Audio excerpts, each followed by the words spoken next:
All right, so we're here today, happily so, at this wonderful opportunity to speak to the future Cornell graduates and hopefully future law clerks of mine. I have a couple of them here, and one of them is going to be talking with me right now. This is Josh Howard, who is going to be finishing his clerkship with me in a month or so. He's probably happy as heck to be able to get out of here. And I thought that it would be great for me to be able to tell all the Cornell folks out here, and especially the Cornell law students, that I love to hire law clerks from Cornell. Every year I have one. Josh is my latest one, and he's kind enough to be here today to interview Judge Block. And we have watching us here someplace Daniel, who's going to be my next Cornell law clerk, and we hope we'll have many more in the future. I'm the oldest Cornell judge. And there's a lot of bets out in Las Vegas as to how long I'm going to stay in first place. I hope I'm going to be here 5 years from now when my next law clerks will be able to sit where Josh is sitting. And it's just great to be here. I've been treated so graciously, so well. Everyone's saying happy birthday to me today. You have a great group of people here who care about trying to place Cornell law graduates with people like me, even better judges, I suspect, right? So it's just great to be here, and I'm going to ask Josh now to talk to me because he's my current Cornell law clerk. Thank you for that introduction, Judge Block, and a couple points. First, I can't imagine there's any judges out there better than you. And let me return your introduction by taking this opportunity as your clerk to introduce you. So as a reminder to the audience and the listeners, you are the Honorable Frederic Block, the District Court Judge for the United States District Court of the Eastern District of New York. You were appointed in 1994 upon the nomination of President Clinton. You have presided over numerous seminal trials, including the trial and conviction of a famed mobster boss, Peter Gotti, the Bear Stearns hedge fund managers Ralph Cioffi and Michael Tanin, and the groundbreaking 5 Points litigation. You are the author of the lauded opinions in Farag, Cohan, and of course in Nesbeth. You have sat on the Ninth Circuit Court of Appeals in hundreds of cases and on numerous other courts around the country. And I also am good at interrupting my law clerks. Yes. So I'm going to interrupt now because you realize one of the big differences between a law clerk and the judge is the law clerk wears a white shirt, a tie, a blue suit, and the judge wears what I'm wearing. So there's a real difference, and I think it's just terrific to be able to share these thoughts with you. But, I'm just really blessed to have had the good fortune of being here all these years. We have no way of knowing how it's going to shake out. I try to use humor. People ask me who appointed me. I've been here so long. I say Abraham Lincoln. And we try to get a lot of smiles out of my law clerks. And you can see Exhibit A right in front of me right here. So yeah, Josh, but it's a little awkward when you hear after 30 years that, you've done all these things because it makes you seem like you were appointed by Abraham Lincoln. It goes by fast. And we never know how things are going to turn out. It's just great to be able to be here to interact with the next generation of lawyers, and how blessed I am that I don't have to wear a white shirt and a tie, and we can interact like this and hopefully be a motivational force for the future Cornell law students. Of course, and Judge, we're blessed to have you. But my question is then, how does a 90-year-old judge with a full docket spend his free time? I think most people would imagine that you're taking it easy. What are the things that you're doing outside of your work as a judge? Well, I'm a senior judge, and I've been that for 20 years, but I'm not going to go into that because the senior judge is actually the best judgeship. You have a lot of flexibility. You can work as hard as you want, as little as you want. You can travel out of circuit, and I've taken advantage of that. I tried cases all throughout the country. I've sat on the Ninth Circuit for 17 years as a visiting district judge. So I feel really blessed about it. But I think what you're going to be getting to is the fact that you don't have to just be a judge. You can have a balanced life. And I was able to give vent to my left side of my brain and tap into the fact that I have some ability to write. And I've been writing books since I was the last 10 years. I've written 5 books. So they think that makes me a super ager. The important thing is this book right here. It's not here by accident. We did it on purpose, right? Of course. It's the latest book I've written. It's coming out September 17th. Why am I saying that? Not to get sales. I think it's going to be a successful book, but to tell you how important it is to be able to reach out to whatever talent you have, whether it's music, whether it's writing, whether it's painting. Don't be unilateral, don't be one-dimensional, but try to embrace all of life. And if you have the ability to do things, we all do have this other talent of us, you should embrace it. I've been very fortunate to be able to write 5 books in my 80s, and this is coming out when I'm 90 years of age. It'll be out September 17th. An important book, obviously, otherwise you wouldn't be looking at it right now. But you want to say more about it? Because you were working with me on it. Of course, yes. So the book is, as you can see, A Second Chance. It details your work dealing and adjudicating motions for compassionate release under the bipartisan First Step Act passed during the Trump presidency that Justice Neil Gorsuch has called the most significant criminal reform law in a generation. What, in addressing these motions, what motivated you? What inspired you to put pen to paper? A lot of it is what you guys did. So probably a lot of people do not know yet about the First Step Act. As Josh said, Justice Gorsuch said it's the most significant piece of reform legislation of the century. Bipartisan bill during the last administration, very unique, with a divisive Congress. And we have this major piece of sentencing reform. In that Reform Act is a provision that basically changes the whole landscape of sentencing by federal court judges. And if you don't know about it, you're going to know about it. But what it does is that it gives district court judges the opportunity to revisit previously imposed sentences, people in jail for life. They've been there for 30 years, and to reduce their sentence, and even to let them out of jail, as I did for somebody who was there for life. And they can make motions now called compassionate release motions. So during Josh's clerkship, he got inundated with these compassionate release motions. It was one of the things that he had to do. My next law clerk, Daniel, is going to be getting more compassionate release motions.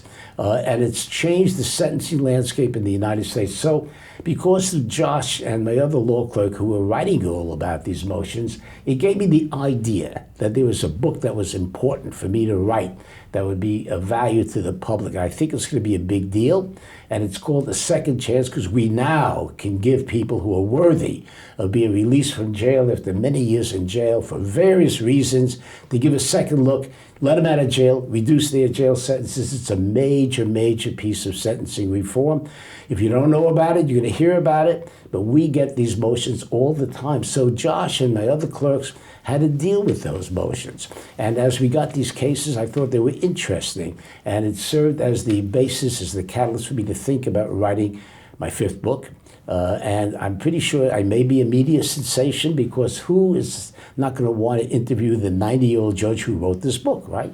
Mm-hmm. So it's coming out September 17th, and I'm not really asking you to buy the book. I just want to explain to you how important it is for me to be able to speak out with the knowledge I've had, with the benefit of my law clerks, to be able to write about sentencing reform and all the things that I have really had troubles with over the years.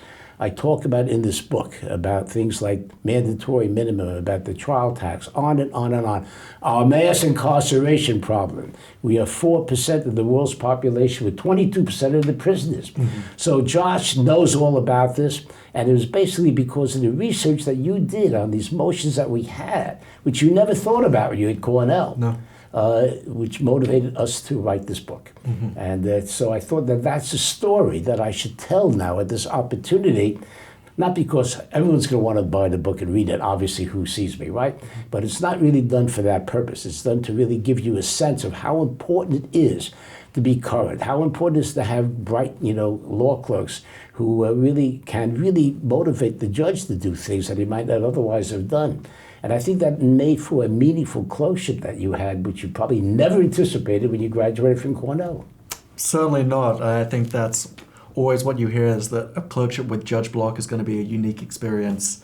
And I could not have anticipated what it was going to contain and everything that I was going to learn about all these things, but in particular, our criminal justice system and the new federal rules permitting these new motions for compassionate release and how they've changed the landscape around sentencing. So it gives you the idea of what a dynamic relationship can be between the old judge and the new young law clerks. Mm-hmm. So important to be able to, be there to pass the mantle to the next generation, and to hopefully be of some influence, some inspiration that they will, do what we all want to do, not have a divisive society, really embrace the rule of law, and do all those good things which we know we should continue to do in a very troubled world that we live in today. Mm-hmm. And Daniel is watching, my next law clerk, and he's going to be listening to me, and he says, maybe it's not too late for you to, change your mind if you don't want to be a Judge Block law clerk. Daniel, you're out there someplace. Mm-hmm.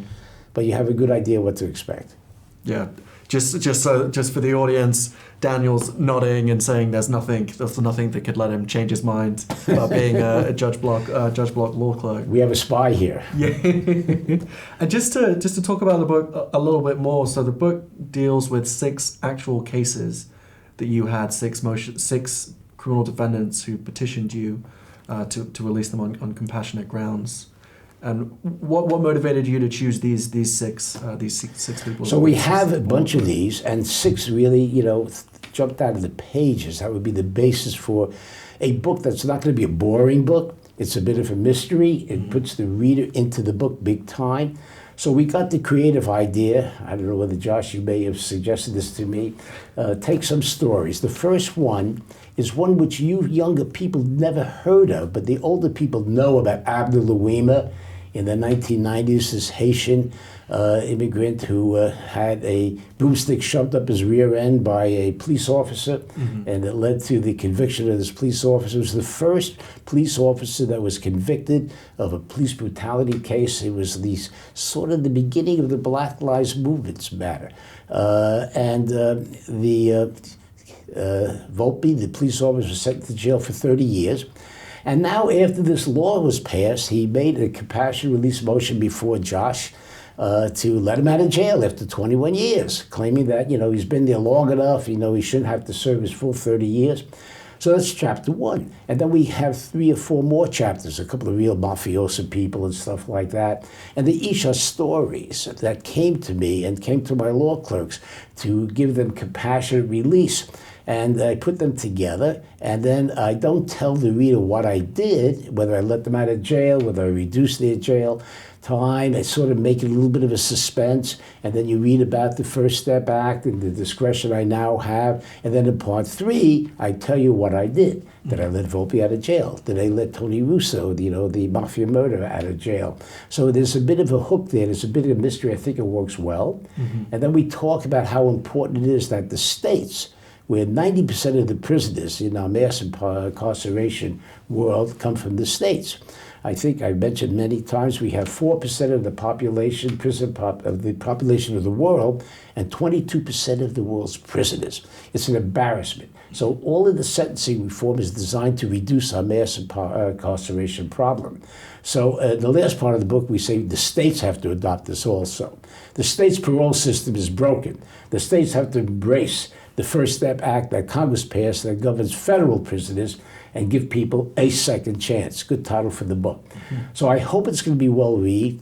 I think it's going to be successful. It's going to be released September 17th. I'm sure you're going to read about it, hopefully. And hopefully it'll make a difference to get people to think a little bit more open-mindedly, a little more creatively about how to deal with our prison population. So I believe that a judge has this knowledge. The law clerks have the knowledge, and I think we have a moral obligation to speak about it and not to keep things in pectora privately within ourselves. And this is the reason why I write. And I'm really very fortunate because I know that there's a good chance that I'm going to want to be interviewed, because who's not going to want to interview the 90-year-old judge who wrote this book, right? Mm-hmm. Exactly. So Josh is going to go with me to the studios. Daniel, you're going to be going to some studios with me, I hope, right? You ready for it? Hopefully, he nodded. I hope I'm not talking too fast, but I'm from Brooklyn. What can you do? And that's one of the things we've learned, is to talk more quickly and pass through. And I think we're going to have a great time. Because of your accent, I had to learn a new language. Yeah, exactly. You taught me how to say Albany properly. Yeah. Albany. One of the things that's interesting, Josh, is that your lack of knowledge, understandably so, about who's George Gershwin, who's Irving Berlin. I don't know whether the folks out there know that, but believe it or not, there's such a generation gap. I assume everybody knows about George Gershwin. I assume everybody knows about Irving Berlin. Wrong. The current generation doesn't necessarily know about these things. They know Mozart and Beethoven. So it's such a value for me to be able to interact with the young people and vice versa to get a sense of where their lives are at and what their culture is all about. And one of the great things that me and my colleagues say about it is how blessed we are to have this infusion of young people that we're able to interact with. And how blessed we are as the young people interacting with you to get, in addition to a legal education, a cultural education, a historical education. Well, I brought Josh. He never was at the Philharmonic. I brought him to the Philharmonic. He never was in opera before. He went to an opera. And I don't like to impose upon my law clerks' private lives, but if the opportunity presents itself for me to really bring home the fact that there's more than just the law, as important as it is, it's important to be well-rounded and not be so uptight and not be so stressed that you really can't really reach out, to have a fuller life. This left side, right side of the brain that you talk about so much, making sure you exercise both of them. I don't know whether I'm blessed or cursed with the left side, but that's the way the good Lord made it. We think blessed, Judge, for all the material that you've put out. I'd also like to plug that in addition to having written 4 books, you're also you also wrote and produced a musical theatre play that had a very successful off-Broadway run. 1985, professionally speaking. It's not running anymore, but maybe we should bring it back. I'm lucky that I have this part of my life that I can write music. I play jazz piano, by the way. I play boogie woogie. Who plays boogie woogie? Who ever heard of boogie woogie, right? Lux Lewis, Joplin, and all these people. I just lucky to have that in my life. So I try to pass that on to my law clerks to tell them, don't be so stressed out. Just deal with stress, because that's a killer for us. And we all are under so much pressure in our lives to perform that I think it interferes with a balanced, healthy life. And when you get to be old, you want to have a complete life, even when you're not working anymore, so to speak. You want to be able to go to the Philharmonic again. You want to be able to enjoy your life beyond the law. So I think that's important. We could go on and on and on, but I don't know how much time we have. Well, not enough time, Judge Block. But I think perhaps a final question is, we're here at Cornell Law, your alma mater. What is one piece of advice that you would give to the students here today? So I hinted at a couple of things, I remember how uptight I was when I first started. My first semester at Cornell, I was going to be a perfect law student. I was not going to cut class. I was going to wear a suit, a shirt, and a tie to class every day, right? Like Josh looks right now. I was going to be a perfect law student. I was going to take copious notes. I was going to give it my best shot. And after my grades came out, it was okay. I was 48th in my class. And they said, well, it's about as good as it can get, right? And then the next semester, I just said, what the heck, 48, 58, 68, whatever. I'll be a Cornell grad, it won't be bad. I'll get a job, I'm sure. So I went into class, and I started to embrace my old ways, my old comfort levels. I even cut class. I was not wearing a suit anymore. I wore some sweatshirts, and I just chilled out. And I went from 48th to 3rd. So the lesson, really, which I really tell everybody, is the stress that I was under just kept me from performing the way I was really capable of performing. And we live under so much stress. And so I feel over the years, it really served me well, that lesson, to learn how to really deal with your stress levels. And all young people have enormous amount of stress. My colleagues have enormous amount of stress. I think you have to be sensitive about it, be aware of it, and try to minimize stress. There's an absolute inverse correlation between the stress you're under and how well you can live your life. That's my lesson.